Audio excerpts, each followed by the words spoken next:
Welcome back, friends. Welcome to day 5 of our 7-day extreme grocery budget meals challenge. Wow, guys, we made it to day 5 and we are still eating some pretty delicious meals. Yes.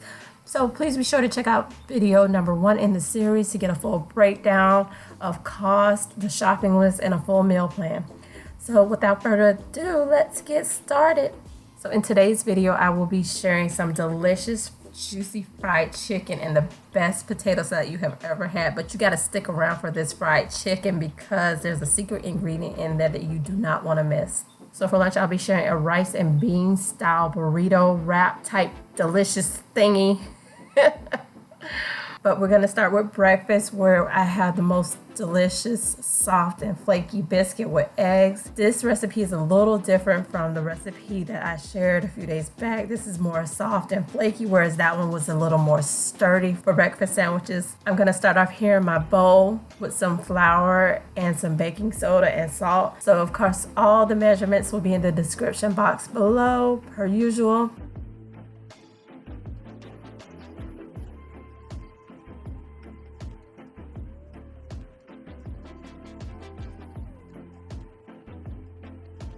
So here I'm just making a well for my shortening butter mixture.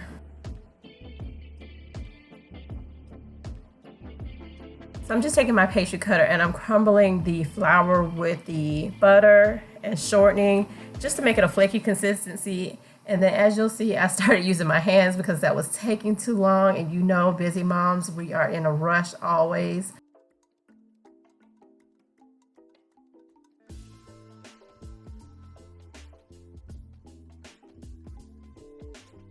So once I got that crumbled to the consistency that I wanted, I'm going to go ahead and create another well, and I'm going to pour my milk. And like I said, the measurements and the ingredients are going to be down below. So I'm just going to take my spatula and I'm going to move it around. I don't want to use my hands too much because you don't want to melt the fats in this biscuit. So I'm just stirring that around until I get a rough doughy texture. And here I found that my dough was a little wet. So you can always add a little flour. I'm just going to mix that around until it forms like a shaggy dough. No need to fully mix it. And as a matter of fact, to keep it flaky, you don't want to mix it too much. So we just want to make sure that all the flour is incorporated. Whatever flour is not incorporated, you're just going to go ahead and pour it on top of the dough.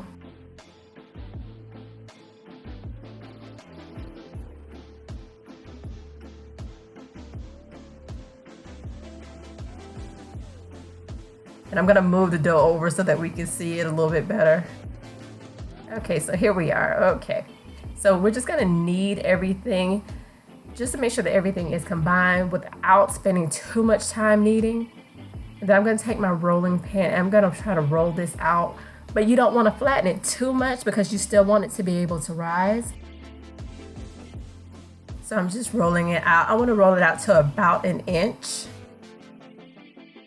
So you see me trying to flatten it out. Let me tell you, honey, with these rollers, you get impatient and then you're like, I should just flatten it out with my hands. But alas, I came back to the rolling pin.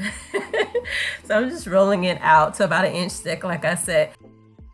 And there I'm grabbing my baking sheet to have on the side. So what I did is I just grabbed a glass out of my counter, honey, because we don't have those fancy biscuit cutters around here. We have what we have and we use what we can to get what we want. Whenever you get down to the last little bit of dough, you can just fold it over and just roll it out really quickly, not too much, and just cut out some more biscuits out of it. So for the last one, I just ended up rolling that into a round shape. And as you can see, I made about 12 biscuits here. And I just went ahead and buttered the top, and I'm gonna stick it in the oven for about 20 minutes on 375. I like to check it at 20, and in this case, I pulled it out at 20 minutes. And I'm just buttering the top of the biscuits. Look how flaky they are. Look how much they rose. And you see the little defective one over there, but that's okay. Look how flaky and soft that is. My camera didn't want to focus, but you know I ate that one. So yes, that's our biscuit and eggs breakfast. And now we're gonna move on to lunch. So for lunch, I still have some of that rice and beans that I had in yesterday's dinner left over. So I decided, you know, we still have some wraps left. Let me go ahead and make some rice and bean wraps. Nothing fancy, enough to fill us up for lunch. And here I'm just kind of showing you what I did to eat it, because all it took was just the rice in the wrap.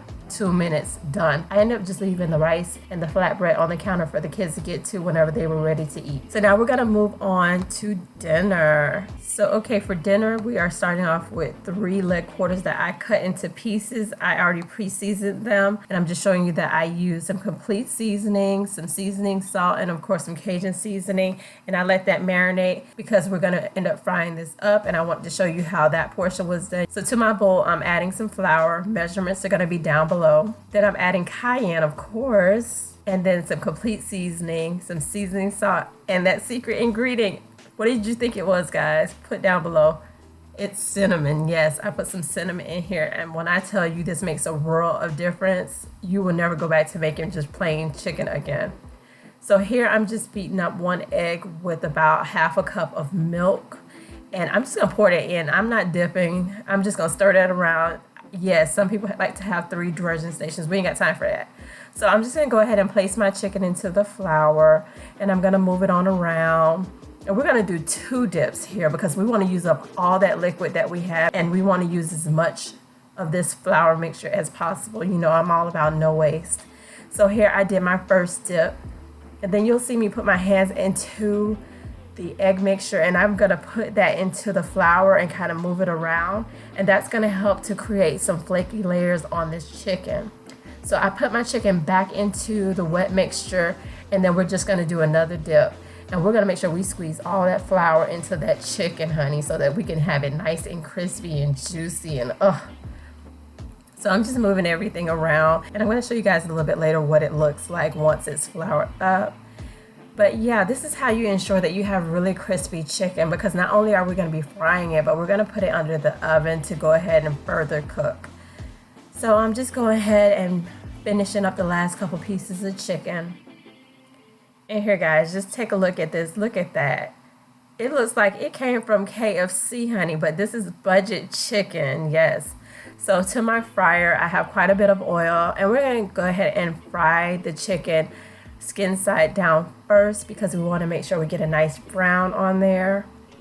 So you don't want to crowd your pan, so I'm only going to put 3 pieces of chicken per drop. And then once you feel that your chicken's got to a nice brown, you want to go ahead and flip it over. And I'm going to go ahead and let it brown, but I don't want it to burn because remember, we're putting it in the oven to go ahead and finish it up. So I did about 6 minutes on each side on pretty high heat, and then I'm just putting it on my baking tray. So there's all my chicken, and it's going to go in the oven for about 35 minutes at about 375 degrees. And then while that's doing its thing, here I have in my bowl some potatoes and some eggs. It's about 4 potatoes, 4 eggs. And I've added some paprika, some salt. And here I'm adding some mustard and some relish. And of course, mayo, duh. And then I'm going to put a little sugar. So I'm just mixing that on around, mix it around, mix it around. But I don't want to smash it because we like chunky potato salad. So here is my chicken after it came out of the oven. Look how delicious it looks. And yes, it's fully cooked. And that's just to ensure that it's fully cooked by putting it in the oven. And then it keeps that crisp and it's nice and warm when it comes out.